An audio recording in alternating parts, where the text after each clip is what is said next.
Alex, go. Hi, everybody. Welcome back to the Astro Imaging channel. My name's Alex McConaughey, and I am going to be hosting tonight. We are lucky that we have Tim in the house. Tim is running the show tonight for the first time solo without anybody watching over him. And so we've had quite a few exciting moments trying to get ready for the show tonight. We do get together a little bit early and practice this up, and boy, did we need it tonight. So at any rate, we've got several things to do, and the first thing I always want to do is get you guys excited about what's going to be happening in the near future. And it is really the near future because we have not yet gotten everybody online for, we're just filled up till about June right now. So if you go over to the calendar, you'll see that Brandon's here tonight. He's going to be talking about the RASA 8, the good, the challenging, the results. He's going to give us a practical insight into the experiences he's had with getting this marvelous imaging machine working. I know a lot of you guys out there, a lot of you people have RASAs, and they're good instruments, and he's going to be showing us a little bit about what he's learned about it. Gia is going to be here next week to talk about the history of astrophotography and the women in astrophotography. For those of you who are into ECOS, Jassim will be here. And I asked him here because he's one of our top 20 presenters. We actually have a list of how many people have watched how many shows and things like that. And ECOS is one of the top 20 shows we've had. So he's going to come back and reprise. And we've got several others. We finally filled June 11th, and we got to start filling the rest of those. Salvatore will be coming back to tell us about the inside workings of AstroBin, what's happening behind the scenes that we don't know about. And he's actually sent me a title. I just haven't actually done anything to update the calendar anyway. We've got a good set of programs for you between now and July 11th, but we need you guys to come on in, hit the contact button, and tell us what you'd like to offer, and tell us what you've got to tell the other people in the Astro Imaging Channel Club. Okay, we really appreciate that you're over there and you're saying hi to everybody. It's a real social thing. It's a real safe way to get together and talk about what's happening and stuff like that.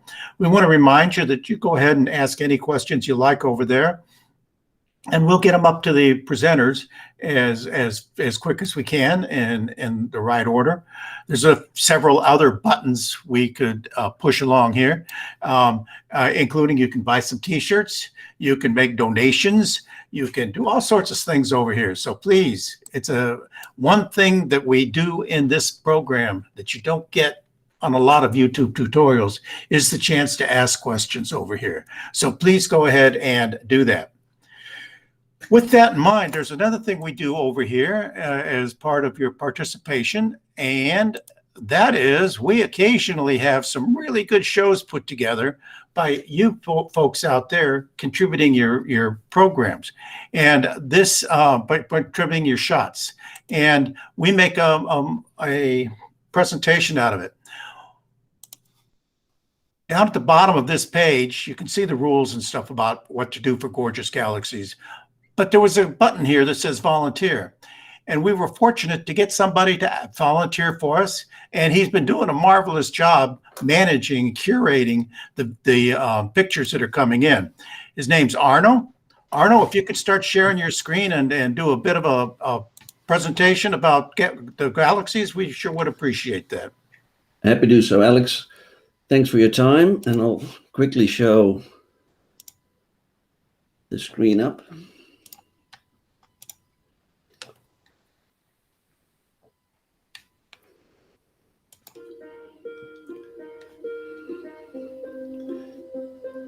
So this is the images that we get in, and then I'll collect them all. And it would be good if you submit the images to follow the instructions online. Alex will come back to that in a second. But there's some really gorgeous images out there of some amazing galaxies that, so keep them coming. There is time still to submit, so I look forward to put them all together and make them available on the website soon. Back to you, Alex. Okay, thank you. Stop presenting. You click that little button that says stop presenting, and I will go back to presenting. So I want to thank Arno for contributing. I want to thank him for volunteering. It's real important to realize that the Astro Imaging channel is not Tolga and Molly and me and Eric and Terry and now Arno and Tim, and it's not just us. It's all of you people doing something to volunteer. It's an interactive thing where we please ask that you pitch in. You can be presenters, you can turn in your images, and you can do all those kinds of things. So let's get back to most importantly. You need to like the videos and subscribe to the channel. That's how you can help the most. Yeah, thanks, Tolga, for adding that to us, okay? Gorgeous galaxies. It can be any galaxy or galaxies, and you can turn in movies. Now, when I say movies, I mean like, 10-second clips. Although I can't imagine what one would do with movies in galaxies. I can see it for like Comet Neo-wise. I'm just having difficulties figuring out what we'd show in a movie for galaxies. It's got to be this apparition, which for a galaxy can be any time since, I guess, June 30th of 2020. They've got to be in by June 30th of this year, 2021. And so you've still got plenty of time to get your galaxies in. JPEG, PNG, at least 1080 pixels on a side. And I mean, don't sweat it. The point is, it's got to be big enough to fill a PowerPoint screen. And if it's not at least 1080 on a side, it probably wouldn't be doing that, and it'll start pixelating, and it won't look as good as it could. Include your name, email, your equipment, any comments you've got with it. And then you just click that little button right there. It'll go to your email program, and you can turn in and you can submit the information. And then Arno will be looking at it and sticking it in, okay? Now, we have noticed that several of you have turned in 2, 3, 4, 16. I don't know about 16. How many have there been, Arno? 43, 47 altogether? Galaxies turned in? Yeah, 47. 47, okay. If we get too many galaxies, we're going to have to cut some out. And we want everybody who turns one in to turn one in. So please send us your best. Don't send us a bunch of them and then ask us to choose which is your best, okay?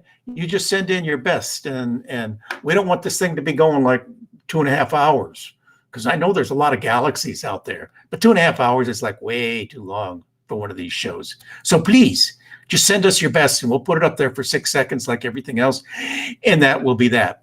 Speaking of taking too long, I think I'm going to stop presenting, stop sharing, and I am going to ask Brandon. Hey, Brandon, you got any experience with the RASA? Can you tell us about what you know about the RASA? Just a little bit. So I always hear Alex talking about Stupid Hill, so I have a good reference for Alex regarding Stupid Hill a little bit later on in the presentation. So I will tell you a little bit about myself, and then kind of get into the nuts and the bolts, what I've experienced. I've had the RASA for about the last 8 months, and kind of what I've been doing with it, where I've felt like it's helped me as a kind of a beginning astrophotographer, and where I've run into some challenges. So we'll get through all of that. And first, I want to say thanks to my wife putting up with me, doing lots of hobbies, and our 3 kids. So we stay pretty busy with life. So grateful for her letting me do this. So just basic contact information. I can be found on Astrobin under Tackett VR. Same thing at Instagram and Cloudy Night. Not too terrible of a popular name, but gives me a lot of access. And then here's just a bit of snippet from Astrobin. So I think I shot my first DSO with my Edge 9 1/4 here about a year and 4 months ago. So I've been able to collect a fair amount of objects, and I'm always learning and getting better in processing. So a little bit about me. My education background is not in physics. It's not in astronomy. I went to KU here in Kansas, graduated in biochemistry and cognitive psychology, went on to med school, and currently work in a small town of 10,000 in Northeast Kansas, doing full spectrum family medicine, taking care of pregnant women, delivering babies, to hospice and everything in between, and stay pretty busy with that. Like I said, I have my wife and then 3 kids, one of which she's only 2 months old. So we are always juggling. And I tend to have a lot of hobbies and activities. Astrophotography has been a good hobby because it's at night when most of my family is sleeping. But I stay pretty involved with the community on top of work and family and try to stay involved. So my astrophotography journey started just over 2 years ago. We moved out into the country and my parents bought me a Celestron 4-inch SE because I had been telling my kids where the planets were each night, and we're talking about how they orbit the sun, and they thought it'd be fun to get a telescope. I had only looked through a plastic telescope before 2 years ago, so it was pretty eye-opening, other than a pair of binoculars at the moon, to see everything there. Up here in the top right is my first astro image other than putting my phone up to the eyepiece. This is with a unmodified Canon, taking a picture of Jupiter at a 1325 focal length, just a sub-second single exposure. With that, I spent a lot of time trying to decide what I wanted to do. And like a lot of things, I'm never sure in life what I want to do, and I want to be able to diversify. So my wife said, I have a green light. She didn't want me to buy something 2 years down the road. And so I looked at different options here and there and decided on the Edge 9 1/4, thinking it would allow me to do some planetary. It would allow me to do Hyperstar. But obviously I didn't go down the Hyperstar route, and I went down the RASA route. So I do like doing some of the longer focal length with the 9 1/4, but also have really enjoyed just the speed and the power of the RASA. So this is for Alex. This is Mount Quandary. It's 14,000 feet in Colorado. It is an out and back, and there are 4 or 5 false peaks before you get to the top. And then when you get to the top, there's a bunch of other 14,000 foot mountains around. And I think that goes back to Alex's analogy of stupid hill. You start to learn, you feel like you learn a lot, and then you realize how much you don't know. And that's kind of where I am on this journey in astrophotography. I'm climbing over each peak to see what's on the other side and trying to get better and interact with people and just bring astrophotography to our surrounding community and area. So my gear, I have the RASA 8 and the Edge 9 1/4. I have 2 ZWO cameras. One's a monochrome and one's a color camera. On my rig for the RASA, I have just a 60 mil guide scope over here connected to a monochrome guide camera, planetary camera. I do run the ASI Air as a little Raspberry Pi so that I can run everything on a tablet. And then down here, you'll see the electronic focus from ZWO. And then I have a CGX mount that I exchange back and forth between my 9 1/4 and my RASA. So originally I had not planned to go down the RASA route, planned to get a Hyperstar, which I'll show you here in a second.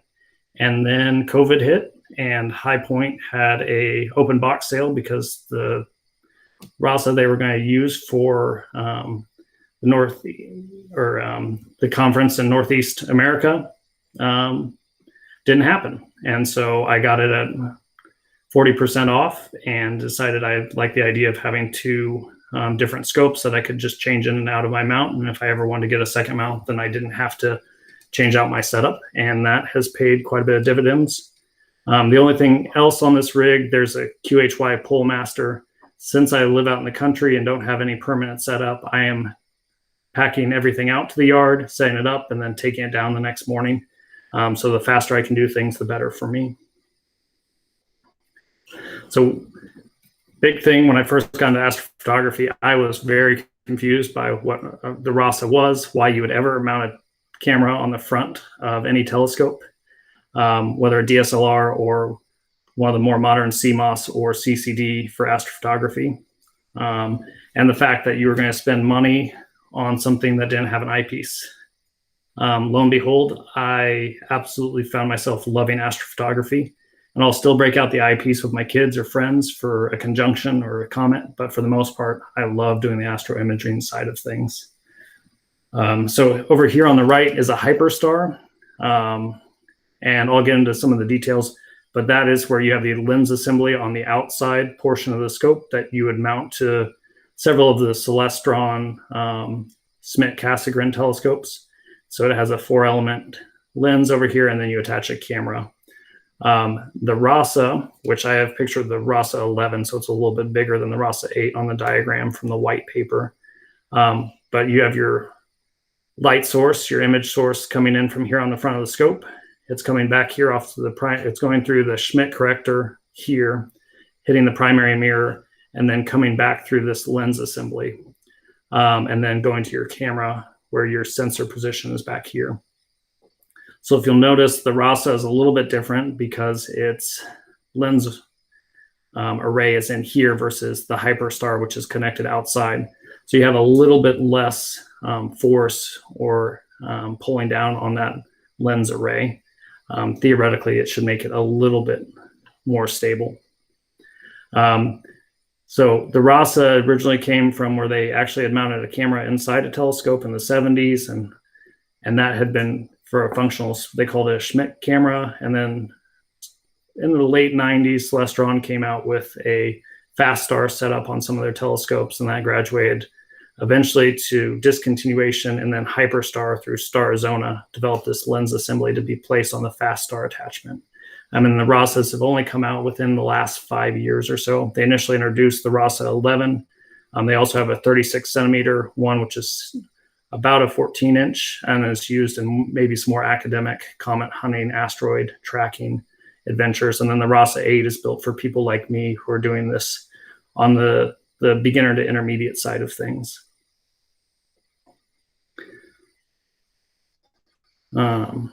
So what's special about the RASA? The first and foremost is f2.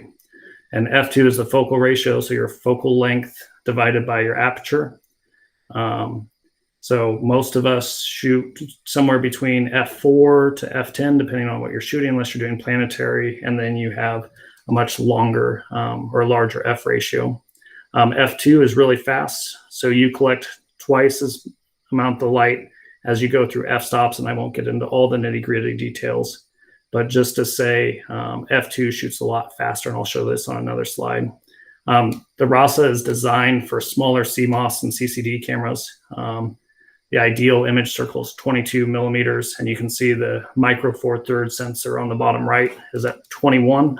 So it's really set up for that micro four thirds, but it can process all the way up to 32. So it's covering your APC sizes, and really cannot get a full frame on it.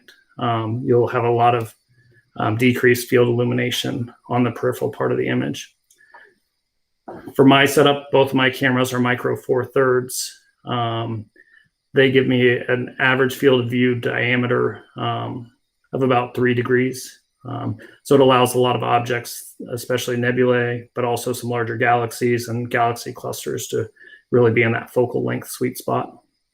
Other things with the RASA, it has a slightly different focusing mechanism. You can't see this knob that used to be there before I put on the electronic focuser, but it has a different mechanism compared to their baseline edge that is a little more precise, but as we'll get into, not perfect.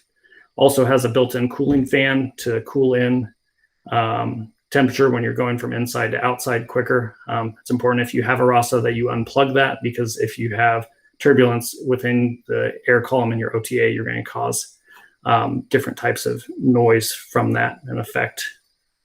The other thing we look at is the central obstruction. So as we went in the first video or first picture in the video, the camera itself obstructs about 46% of the image, but because of the way the corrector and primary mirror are built, you get a full image with nothing missing in the middle, thankfully. The tube's not too heavy, 17 pounds. It normally retails for about $1,700 in the USA, but everywhere I've looked lately has been out of stock. So with the basics, I want to talk about some of the great things that I've enjoyed with the RASA, and we'll get on a little later to what have been challenging issues. So here's the horse head, and here's the Pleiades that I did early on as I was trying to get used to the RASA. So number one is the power of speed, f2. So I didn't know that there was F2 racing, but I thought there might be for Formula One. So yes, there is F2 racing, but this is really, from an imaging standpoint, feels like you're racing along. So at F2, if you look at this chart, this is probably the most important thing for the whole presentation. 60-second exposure on an F2, if you go out to 6.3, is 10 times as long. If you go to F10, which is my native focal ratio on my 9.25, it's almost 25 times. So I'm gathering significant more signal in that time. So if you look at ideas, how are you going to increase your signal and decrease your noise, which is one of the things that we're all looking towards.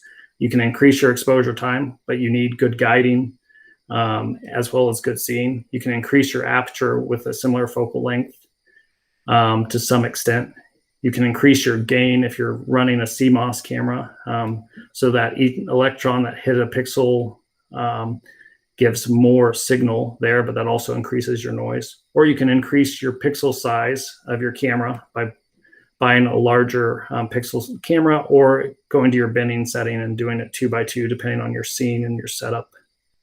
For me, imaging at F2 was great because I could complete images in a night, or even faster sometimes, depending on what I was doing. Also, the other thing, since I have a family and I'm trying to maximize my time, polar alignment was really important for me, and the QHY Pole Master, before I had other setups, really sped my process up as I was beginning, and was worth every penny I spent on it initially, just to get out there and get imaging quicker. So I talk about speed. Now, this isn't the best picture of Orion and the Running Man that anyone's going to see on this channel. But this is only 2 hours of integration, and a quarter of that is just done on the HA layer. And so you can see that with 5-second, 10-second, 30-second, 60-second subs combined in HDR and PixInsight, I'm able to pick out a lot of detail while maintaining a lot of star color, which tends to be missed when you get in these higher speeds. The stars tend to saturate quickly, and you lose some of that color. So I think the RASA has the ability to do things that are even quite bright. You just have to take some time, and there's a learning curve to be developed. But the speed of this, to do this in 2 hours on one night over Orion, really made a difference for me in how I was capturing. The other thing, looking at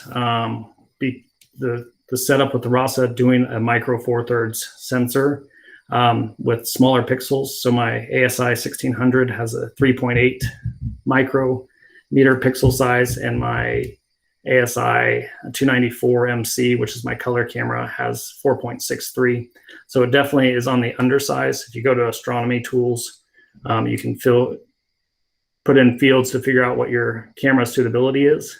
And if you can see, this is on that undersampled side. My ASI 1600 sits here right on the edge of ideally sampled.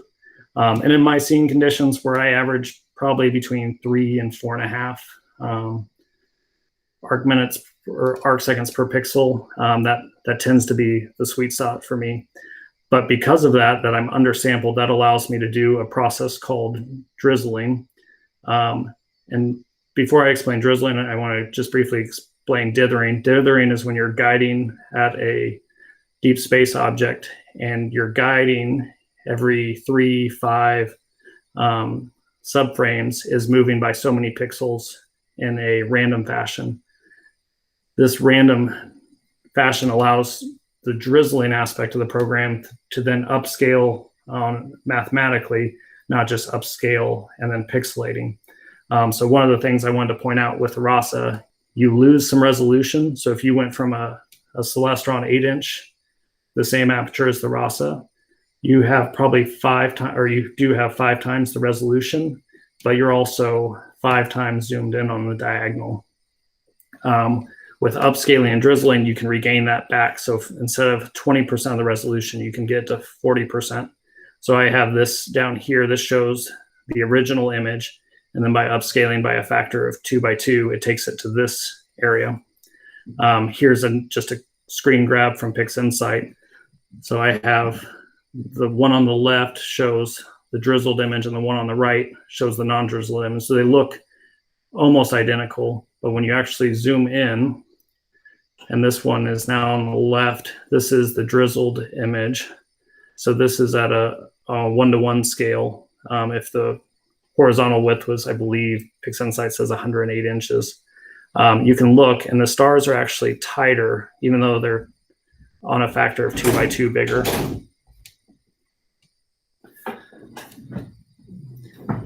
Just my dog coming in.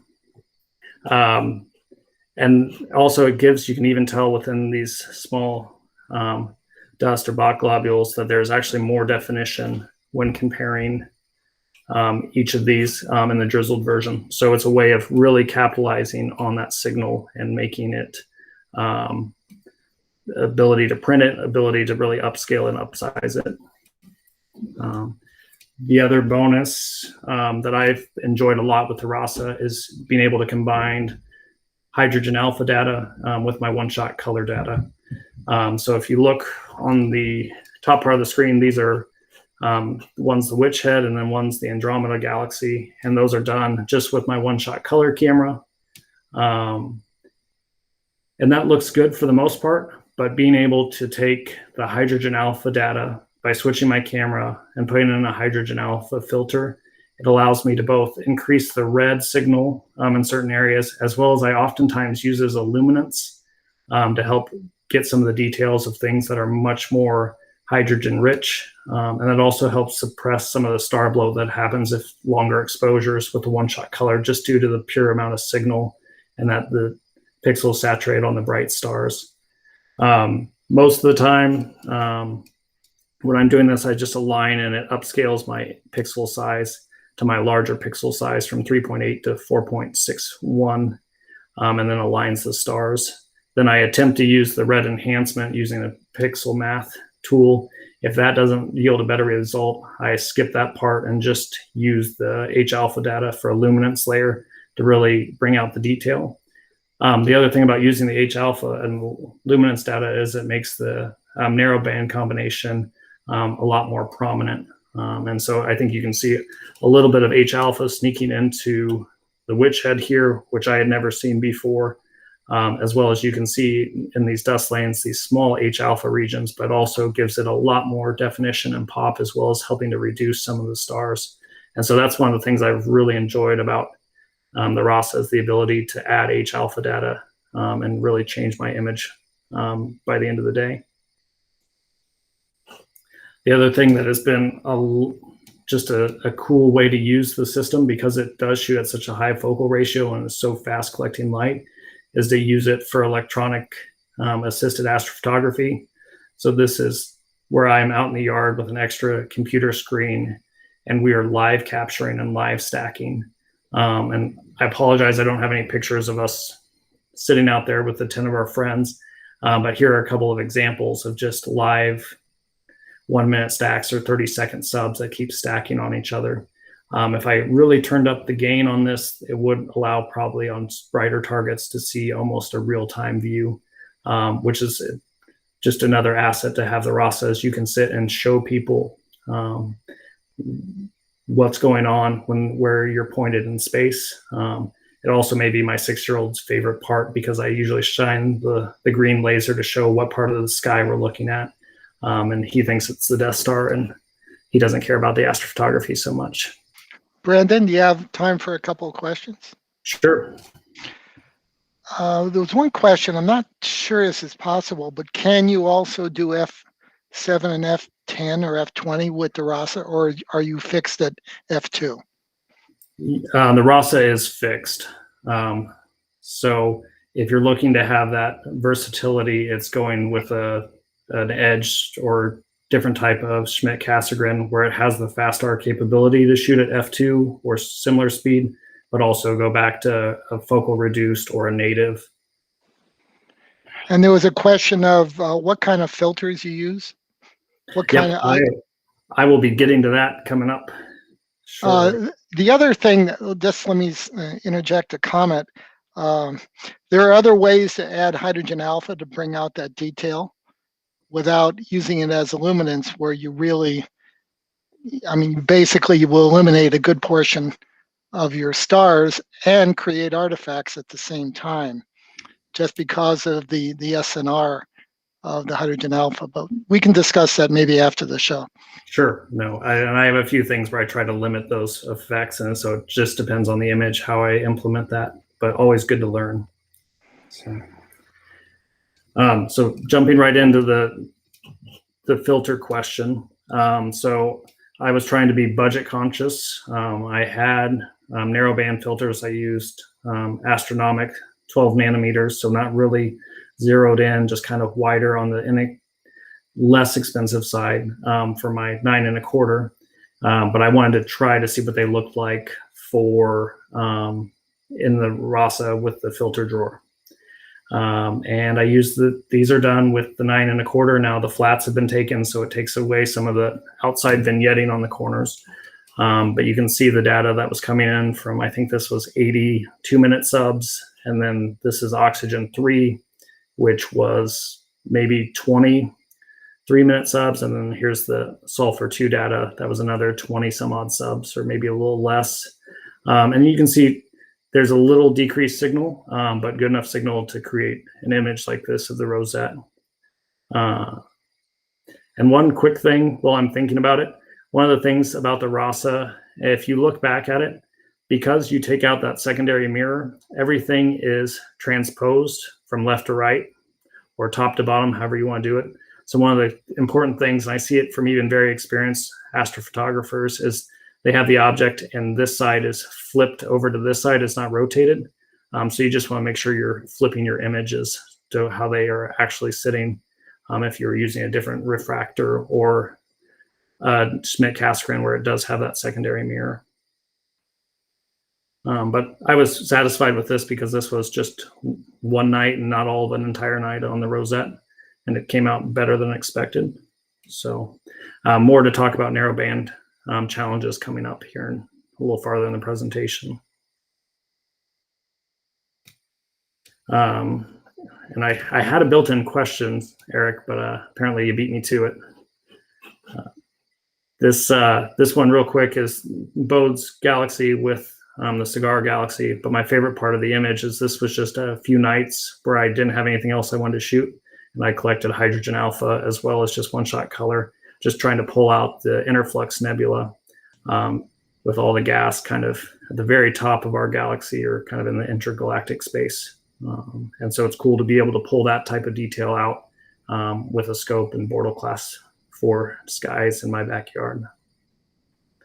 Brandon, Yes. Before you go on to the next portion, I am not sure you answered this question or not. Most of us have heard that with narrowband imaging and fast optics, you need to have wider bandpass. What are the bandpasses on your narrowband filters? So all mine are at 12 nanometer. Okay, so you've got very wide bandpasses. They're wider. I mean, you're still getting the nitrogen and the HA layer. So and I'll discuss it a little more later on in the presentation, where there's some challenges with fast optics and where you lose some signal, especially because of band shift. Actually, I'm looking at your images on there, and it looks like you've captured those 3 narrow bands pretty well, structure-wise. Yeah, I was actually surprised. I thought I was going to have much worse outcomes.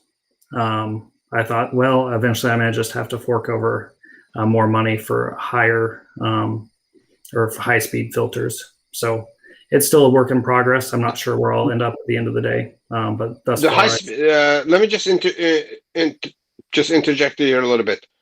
The high-speed filters only matter if you're using 3 nanometer filters. Even if you're using 5 nanometer filters, the band shift is still within the bandpass. So at 12 nanometers, you're well within, like you're not nowhere near at the edge. It only affects if you're using super narrowband filters, which are like 3 nanometers. Okay. Which, in fact, for Hyperstar or RASA, I recommend using 5 nanometer filters. Even the shifted narrowband filters are not shifted enough for f2. Okay.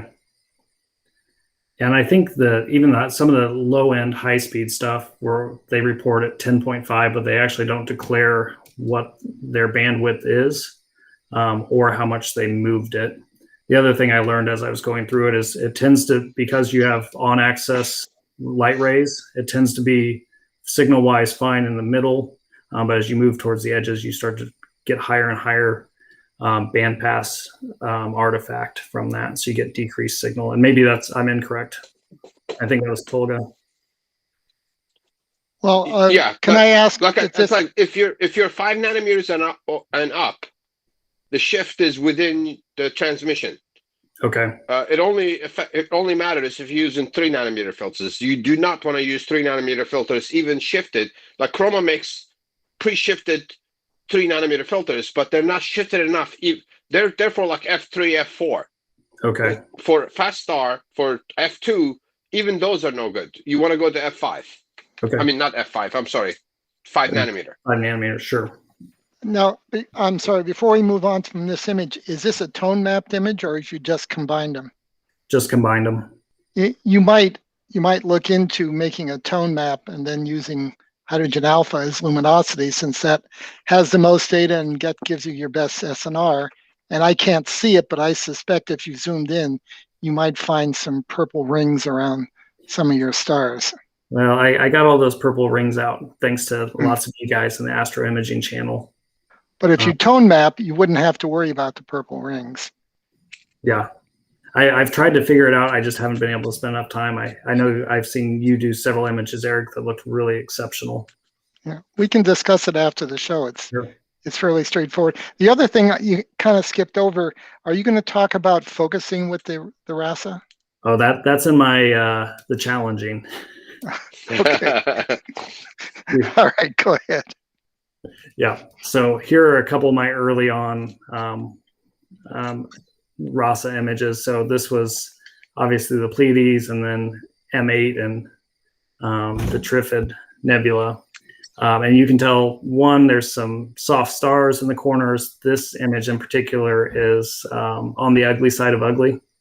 But initially I was really excited about it. And then as I got in, looked in and started editing, I was pretty disappointed. And there's several reasons why that image turned out that way. And I'll kind of hit a few of those as well as some other issues I've run into. So really, as Eric was saying, it's about focus. And the first thing is back focus. And that's the distance from your last lens element to your camera sensor. And on a Schmidt-Cassegrain, I think they say the error margins plus or minus 1.5 or 2 on the RASA, because it's at such a steep light cone. It needs to be within 0.5 millimeter.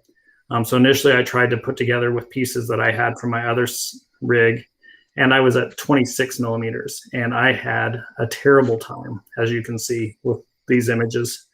You get funny star shapes, you get funny bleeding patterns with some of the red and where that was red saturated.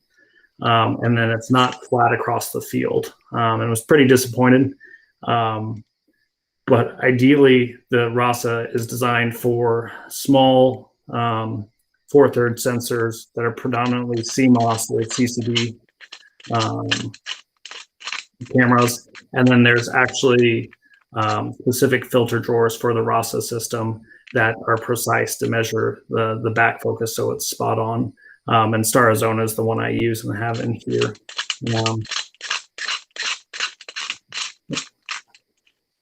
I am getting some feedback from someone eating or so like I said, 1 millimeter can make a huge difference. The other thing is when you're using filters in the RASA, you need to remove the optical window. That's the last thing in the lens assembly. So if you're even using a camera that has an optical window, that'll affect this path. And so you need to remove it, and it's pretty straightforward and right in the instruction manual. In addition to back focus, one of the things that I struggled with was actual focus. So from my 9 1/4, I had been using a Batinoff mask. I wasn't doing electronic focusing yet. And I would have a really hard time just twiddling the knob on the back of the RASA to get it right. So I started putting the Batinoff mask I didn't get one that had a cutout. I was trying to use the one I already had, and I would put it on the dew shield and get a rough approximation. And then I would take 5-10 second subs and look at the corners and try to get them so the stars were flat across the field. If you go back to Ken's presentation from last week, he talks about the distance that the focus point needs to move to be in the critical focus.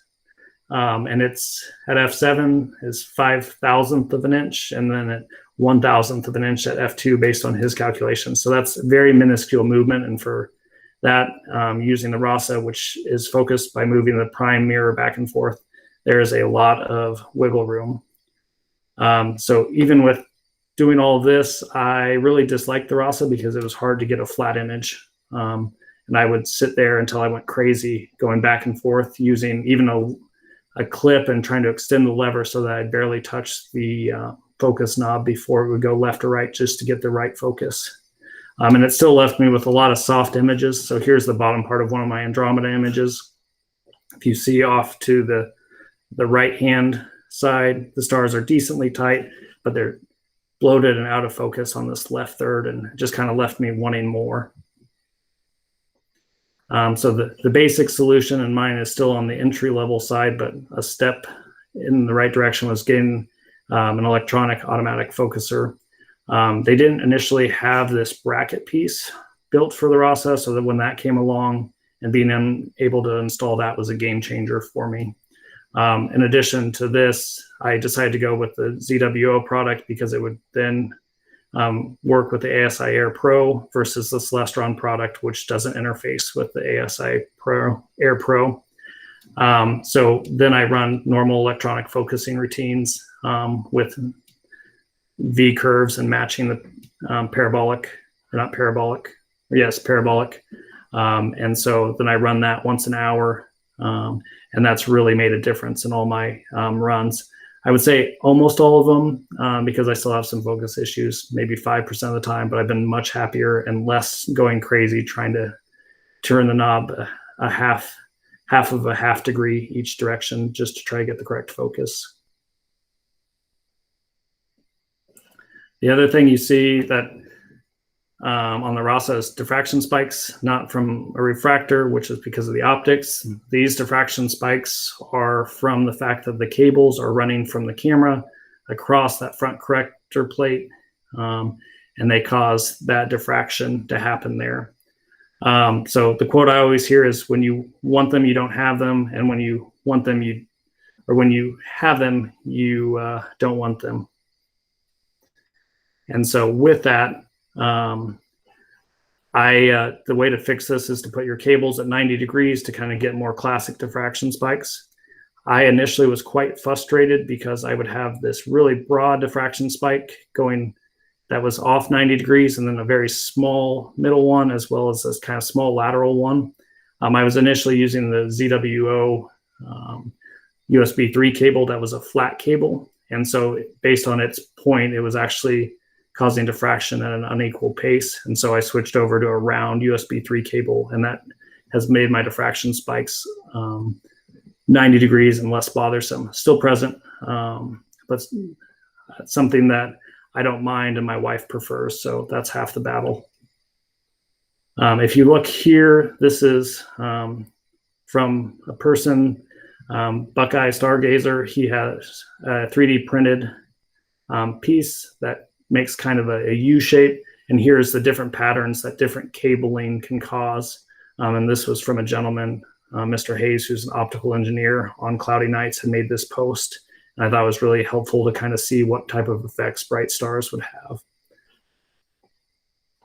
For me, the diffraction spikes don't bother me as long as they're lined up in 90 degrees. And so I'll probably keep going on that direction for a while.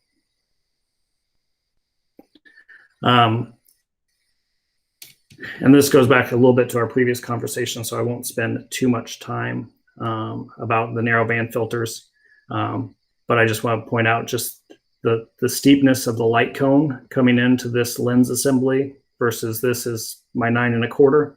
So if you look coming into the corrector plate, coming here to the secondary mirror, and then really not very steep. But if you look at these angles on their slope here, that is what is causing some of the focus issues, why the critical focus is so much smaller, as well as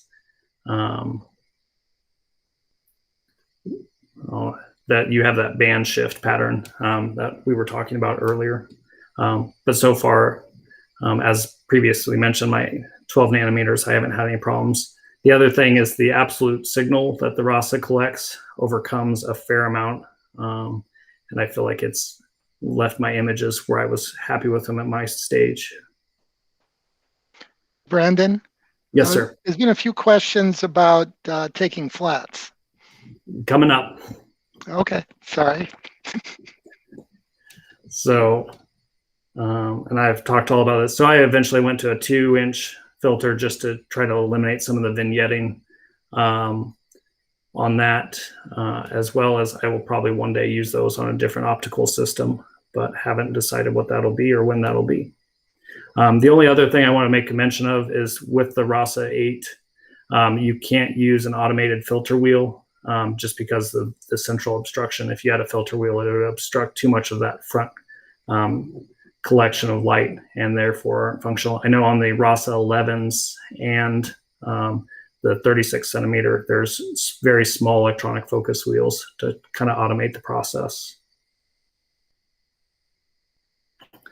So on cue, how to take flats. Flats are challenging initially when you think about it. Normally you just set your flat panel on your scope, take your flats and go. For the RASA, you really need a dew shield so that you give relief to the flat panel from the actual camera, which is projecting off the front of the scope. The other challenge is because the RASA is at such a high F ratio, you get some weird artifacts. So if you can see here in this initial image that I took of the horse head, you get this banding that was an artifact from my flats that I didn't realize till I fully stretched and was trying to saturate the image. And here are some very low res JPEGs that I posted onto Cloudy Nights. And I was really kind of frustrated by this. A gentleman on Cloudy Nights responded that he had used this neutral density gel film. And so you can see here in this image, here's one layer, here's 2 layers folded over, and then 3 layers. So by getting the appropriate amount of layers on this and then changing my flat panel's intensity, I'm able to get the histogram right, as well as then be able to shoot my darks at the same time equivalent as my flats. So I can then calibrate out my flats correctly. And that's really made the image work a lot better. And I'm very thankful because I was really frustrated with the flats initially on the RASA, and some of my images, I just ignored flats altogether because of it.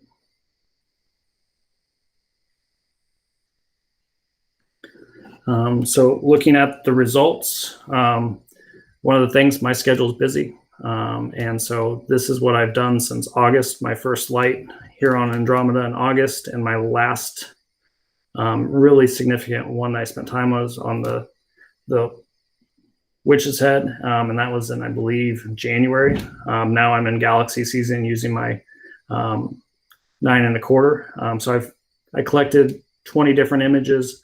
I've had a lot of fun just being able to manipulate data because the signal to noise ratio is much higher and able to collect data quicker. But I'm looking forward to this next Milky Way season as nebula start to be more prominent throughout the night, and see what I can do with improved skills and improved processing. Here's one other thing that I thought was with StarNet. We've seen a lot more of these images. And with that, I just want to show, these are just HA data of the Sol Nebula, obviously the Horsehead, the California, and then the Cone and Christmas tree. And then because everything is undersampled, StarNet tends to do a pretty good job removing those stars. The bright stars, I tend to use game script to highlight those. Go. And that has just had really good results and fun ways to be on the more artistic side of things, not just pure color images. And then that is my kind of quick overview of the RASA and how I've used it. and what I've enjoyed about it, what's been frustrating. But by and large, I've really felt the results have been better than I expected. And I've been able to, as you can see behind me, I've printed several at different frames, and especially with Drizzling can really upscale the images to print on a large scale without any acute artifact that's bothersome to me. So I've had a lot of fun with it. And here's just a couple. I just used the white paper, some things on cloudy night, and astronomy tool calculator just in the presentation to help put it together. Oh, Brandon, that was excellent. You've come a long way in a very short period of time. I'm sure everyone is a little bit envious. Can you mention what software you use for all your processing? Yeah, so initially I used Deep Sky Stacker, and I know we've talked about just because it was free, and I used that, and then I switched into PixInsight probably as far as stacking here in December. I had to upgrade my computer because my old computer couldn't handle PixInsight. So my new computer is about 10 times faster on any process and is 20 times faster on StarNet or anything using the graphical processing unit. So that's allowed me to start stacking things in PixInsight, and that's been really helpful. And then I do all my editing in PixInsight. The only thing I will occasionally jump into Photoshop is if I get a weird diffraction artifact, and I'll try to clean it up. But most oftentimes, if I get a weird diffraction artifact, I'll use the game script and kind of convolute it within PixInsight, just so it's not as distracting. Not to eliminate it, but to just de-emphasize it. Have you used the refractor before you used RASA? I did not. Because I was going to ask you which one would you prefer, but okay. I'm very curious to try as kind of I'm looking at a small wide field refractor as probably my next OTA, just to get some of the larger objects. You know, it's not a sin to use Photoshop. It's actually allowed. I just didn't have enough exposure in Photoshop, and so I decided to jump into PixInsight, and I can't remember the author. There's a couple of books. The gentlemen have been on this program before. Warren Keller. Warren Keller, yep. So I have his book, and that's been helpful. And then Adam Block's tutorials have been helpful. And still just trying to figure out pixel math and different things to make images present the way I want them to, not let them distract me. Hey, Brandon, this is Tim. Can I ask you a question? Sure, go for it, Tim. When I first started, I was using an SCT, an 8-inch SCT, and I tried Hyperstar, and collimating that thing was difficult. Do you have the same experience with the RASA, or is it collimate differently? So the collimation different. It's going to be. I'll show you the difference.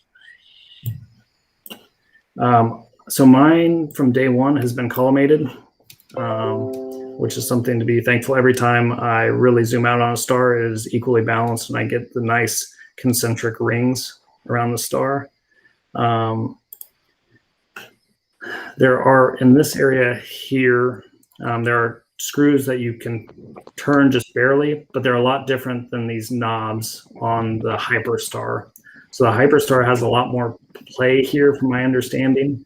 And is also, there's a lot more sag here because this lens element is pulling down differently away from where it's connecting. Whereas this is actually, the lens element is embedded just in this part behind the corrector. So my understanding is there's less sag and then less collimation issues due to less sag. But I'm open for other further explanations. Brandon, there was a question about how light pollution really affects what you're doing. Is it really a hindrance? Is it, irreparable? Or you seem to have images that kind of look more than decent in light polluted skies. Yeah, so I'm sitting in a Bortle 4. The small town where we live next to, its light dome is equivalent to Kansas City, which is about 50 miles away.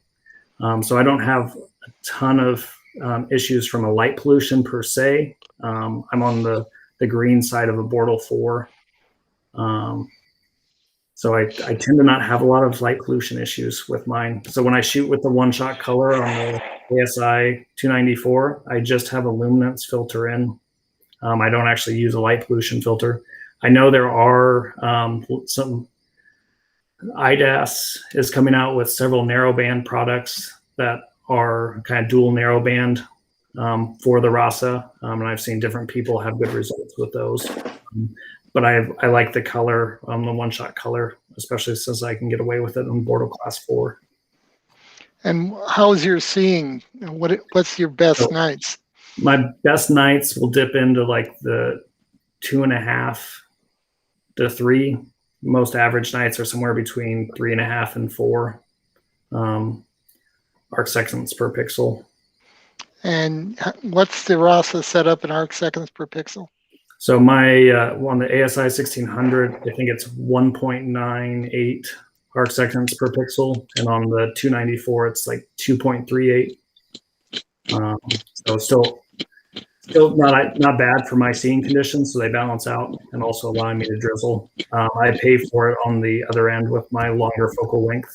I usually bend most of my data because it's not adequate. The 9.5 wouldn't be a good match, but the RASA looks like not a bad match. Yeah, it served me well for this part of my journey for sure. Subinix had a question about cameras, and you may not know, I don't know if you've owned every camera there has been, but does the greater dynamic range of the ASI 294 MC Pro make it a preferred camera for the RASA 8 as compared to the ASI 183 MC Pro, which does not undersample the RASA 8? Now, I don't know if you're familiar with those or prepared to make it. I'm not familiar with what the pixel size is on the 183. I know there's a gentleman called Astroblender, does some YouTube things, and I think he uses a 183. So if you're interested in what those look like, that may be a starting point. Okay. Enough information to give you a definitive answer. I think there was a question about asking flats. You know how we're also very religiously careful about making sure we don't have that we have the optical train exactly the same. Do your wires, do your cables move around when you're going to be taking flats and stuff? Is it you have to keep your cables in the same place too, don't you? Correct. So even from switching cameras, sometimes if my cable moved, I can get a weird artifact on the hydrogen alpha data. So I try to take my flats just as is. Trying to find the picture.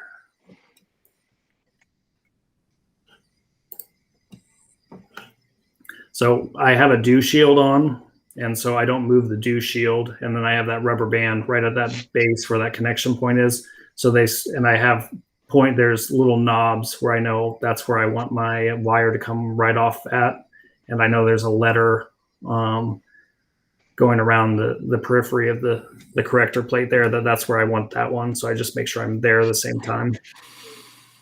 Not a perfect system, but it's as good as I've come up with to this point. All right. Eric, have you been through the questions? Yeah, I think we got them all, at least all the ones I saw that were marked with a question mark. Okay. Yeah, I think I just read through them, and I think we got them all. If there's any more, please get them in.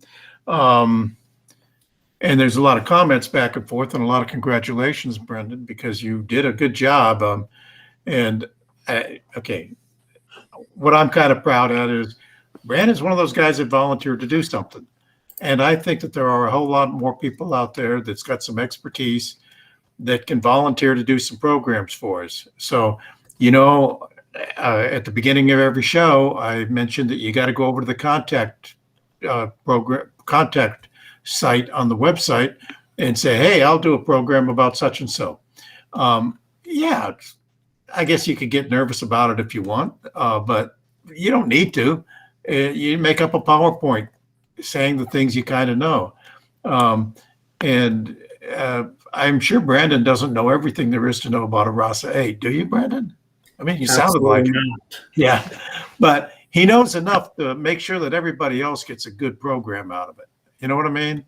And while I'm not encouraging you to get an idea and just go on, boom, you're an expert, That's the Dunning-Kruger mountain of stupidity that we talked about earlier. But I am saying that there's an awful lot of talent out there that's not being used. So volunteer to give a presentation. Click a couple of thumbs up. If you haven't subscribed, be sure you subscribe to the Astro Imaging channel. Have we got everything out of the way, guys? I think Alex, I so. was just going to say, Can I ask? Sorry. And Brandon, once we end the show, you can stay with us for a little bit. okay, thank you. And I we did will want be to say back. one thing, Alex, before we cut off this. I had gone back and looked at a lot of the previous shows done on the Astro Imaging channel, and I appreciate the new spreadsheet and all the information. And one of the things what prompted me to do this presentation is Dylan O'Donnell had done the Fast Star or Hyperstar in 2016. And that was just when the RASA was coming out. And then there was nothing else related to the RASA. So it prompted me to say, oh, this may be something that I'm familiar with and I can update, that I know other people are looking at and trying to make decisions on equipment. Okay. Brandon, could you stop sharing, please? Just click the stop sharing button down there. We can see your face, among other things. And also, I get to share again. Click, click. And what Brandon just referred to was if you go to our program database, another one of our volunteers that we've recruited recently has been keeping up on this part of our effort to make our information a lot more usable for everybody. You can see that Wanda has already updated. This was Ken's shows last week, and he did a wonderful show and had a lot of good comments. And you can go back and find out anything that has been on the Astro Imaging channel for at least the last couple of years. I don't think we haven't gone back before that, but you can go back and search this and find out what other programs there are, and you can click on the link there, and up will come the program. And I'm probably going to get an advertisement here, aren't I? Skip ads. So you get my point, okay? Going to get out of there. This is another one of those things that I'm kind of proud of, because this is one of those things that we've got a volunteer doing it, just like we've got Arno as a volunteer, and just like we've got Tim.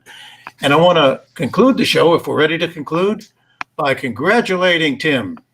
Molly was out camping, I think, tonight. And so Tim took over that job, and everything went perfectly. So congratulations, Tim. Yay. Better be lucky than good.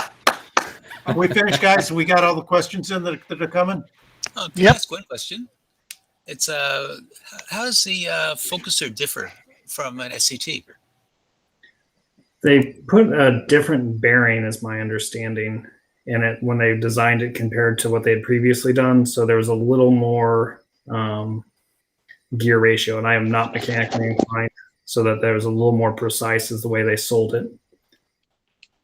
But they're still pushing on that primary from one you're still point. shifting that primary mirror, so that's your biggest thing, no matter what. And you're having a little bit of backlash, even turning that knob left and right.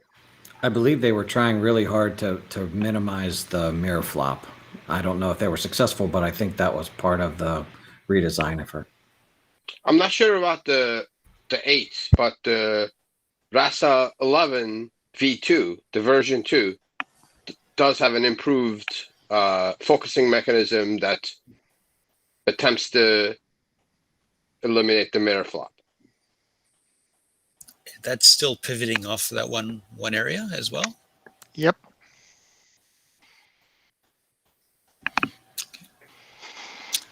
Okay. Folks, I've got to remind you that we don't actually look at the comments. If you come back and if you're watching this show Monday or a year from now, and you make a comment on the YouTube channel underneath the program, you might not get a response. And so nobody's monitoring that. Yeah, nobody's actually monitoring that. So if you wanted to ask another question of somebody, always look during the program. Our presenters give you contact information. Brad did today. Here's Alex. Here's another opportunity for a volunteer. If somebody wants to volunteer to keep an eye on comments. Yeah, it's easy enough to do. This used to be Adam and a few people. I mean, all by himself, and we've been making an effort for the last 2-3 years to get more and more people participating, make it a corporation so that it has a life of its own and can go on by itself. We've done a good job of that. Corporation, nonprofit. Yeah, a nonprofit corporation. So, remember, if back in the old structure, if somebody got tired of doing it, it could die because nobody wanted to do it. But the more people we get volunteering to do it, the more it takes on an existence of its own. And to do that, we made it a nonprofit corporation. And now, even if I decide, you know what, I got other things to do on Sunday nights, and I've thought about it, it'll still go on because it doesn't depend on me. We're building a cadre of people that'll keep this going. Okay, enough preaching. No more questions about the RASA. Thanks so much for being here today. And we'll see you again next week. And Tim, you're in charge. Take us out. Bye-bye, everyone.